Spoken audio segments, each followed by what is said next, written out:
Ce Toyota de 1978 a effectivement 16 000 km, un modèle canadien qui provient d'Alberta. Le véhicule est à ce point en bonne condition qu'il a encore ses pneus d'origine. Un véhicule qui a été conservé par un collectionneur et qui se retrouve ici dans le musée. Un musée qui est privé, il faut le souligner. Alors, c'est une des plus belles pièces du musée selon celui qui s'occupe de l'endroit. Vraiment un endroit magnifique. Ce modèle-ci, maintenant, un FJ45 Troopy de 1983 qui provient d'Australie et qui consiste en une des plus belles restaurations qui a été faite sur un Toyota Land Cruiser. On a pris 2 ans pour remettre ce véhicule-là en condition. Il est plus neuf que neuf et on considère ici dans le musée que c'est un des véhicules qui a la valeur la plus élevée de tout l'endroit, considérant son état, sa remise en condition, sa qualité et sa rareté également, parce que c'est un véhicule allongé, comme il n'y en a eu que peu sur le marché australien. Je ne prends évidemment pas place à bord de ce véhicule-ci parce que ça pourrait compromettre sérieusement l'état de la sellerie de cuir ou de cuirette qui se retrouve ici. Mais il faut quand même souligner que ce véhicule-ci a la particularité d'être le tout premier Land Cruiser 1958 jamais vendu aux États-Unis.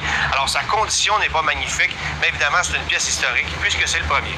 Voici à quoi peut ressembler un véhicule qui a passé 5 ans dans une mine canadienne. Alors, c'est un Land Cruiser 2012. On le vend toujours sur le marché canadien, mais uniquement pour l'industrie minière. Et ce véhicule-là a passé 5 ans sous terre dans une mine, a été sérieusement abîmé, comme vous pouvez le voir. Et ce qui est particulier, c'est qu'on place ces véhicules-là en gamme basse, en low gear, comme on dit en bon français. Et ensuite, on ne touche plus au système 4x4. L'utilisation de ces véhicules-là est très spécifique. Pas beaucoup de kilomètres, mais énormément de travail.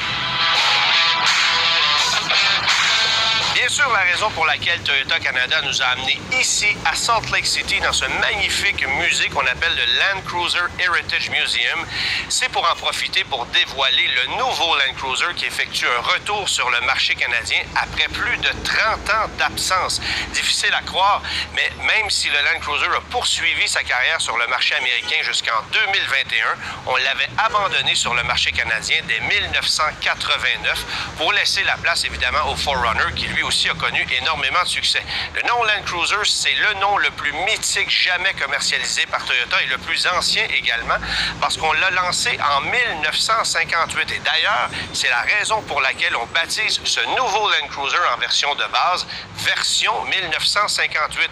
Un modèle qui reprend certains éléments stylistiques du modèle d'antan, notamment les feux avant circulaires, contrairement au modèle régulier. C'est une version de base avec sellerie de tissu, avec des jantes de 18 pouces qui lui sont propres, avec un habillage esthétique qui est évidemment plus aventurier. Donc, tous les pare-chocs, les bas de caisse sont en plastique non peint, ce qui sera évidemment pas le cas sur le modèle le plus luxueux.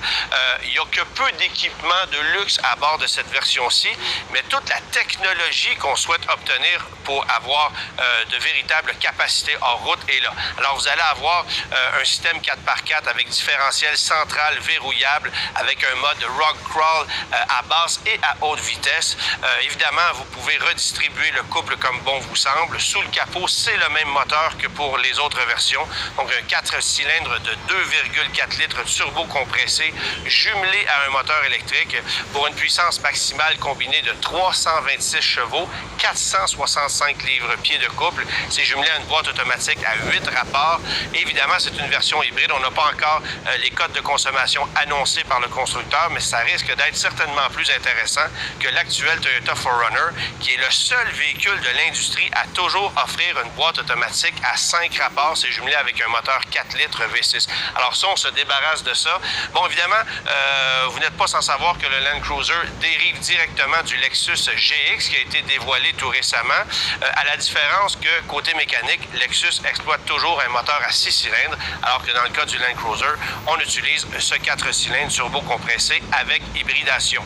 Le Land Cruiser 1958, c'est évidemment une version de base. Aux États-Unis, on parle d'un prix d'entrée qui serait autour de 55 000 $ américains. Quel en sera le prix canadien?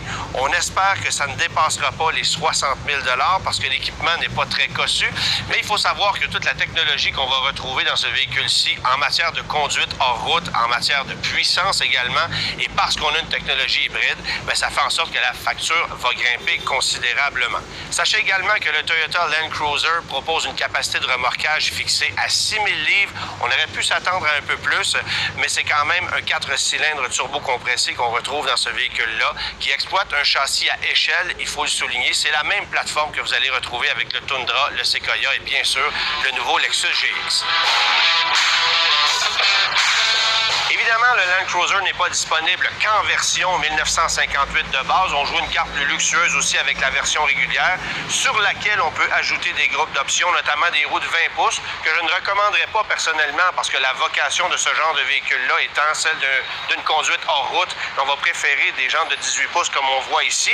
Par contre, il faut comprendre que le Land Cruiser régulier est livré avec des pneus qui sont plus larges par rapport à la version 1958. Bon, l'habillage esthétique est complètement différent, vous le voyez, avec des phares qui sont rectangulaires à l'avant, avec un agencement au niveau des pare-chocs par rapport aux couleurs. Vous allez avoir des feux anti-brouillard aussi qui ont cette particularité de pouvoir changer de couleur, d'être soit blanc, soit jaune, comme vous les voyez là. Évidemment, l'habillage intérieur, lui aussi, est plus luxueux. Alors, on remplace par exemple l'écran central qui est de 8 pouces par un écran de 12,3 pouces. Sellerie de cuir synthétique qui est offerte ici. Instrumentation 100% numérique, sièges qui sont chauffants et ventilés. Ce n'est pas le cas de la version d'entrée de gamme, ils sont uniquement chauffants. Alors, il y a beaucoup de distinctions comme ça. Au niveau de la conduite, il y a un mode de conduite supplémentaire et on a ici l'avantage de pouvoir désactiver la barre stabilisatrice avant pour évidemment avoir un peu plus de débattement au niveau de la conduite. Alors, ce véhicule-là est aussi disponible en couleur 2 tons, vous le voyez ici. Je trouve que c'est totalement réussi comme look, mais ça ne sera pas la version la plus luxueuse parce qu'on lance un modèle First Edition qui lui sera fabriqué à 5000 unités seulement pour le marché nord-américain. Essentiellement, ce camion-là va reprendre plusieurs des éléments qu'on retrouve sur le Land Cruiser régulier, à la différence qu'on va avoir du vrai cuir à l'intérieur, un habillage esthétique encore plus aventurier, parce qu'on veut faire de ce modèle-là un véhicule unique. Il y a 2 couleurs de disponibles seulement sur la version First Edition. Modèle de lancement, évidemment, le plus équipé, le plus coûteux, mais toujours avec cette même mécanique 2,4 litres turbo avec hybridation. Alors, ça sera très intéressant de voir ce véhicule-là d'abord débarquer sur notre marché. Bon, on n'a évidemment pas les prix, comme je le mentionnais un peu plus tôt, mais le Land Cruiser va débarquer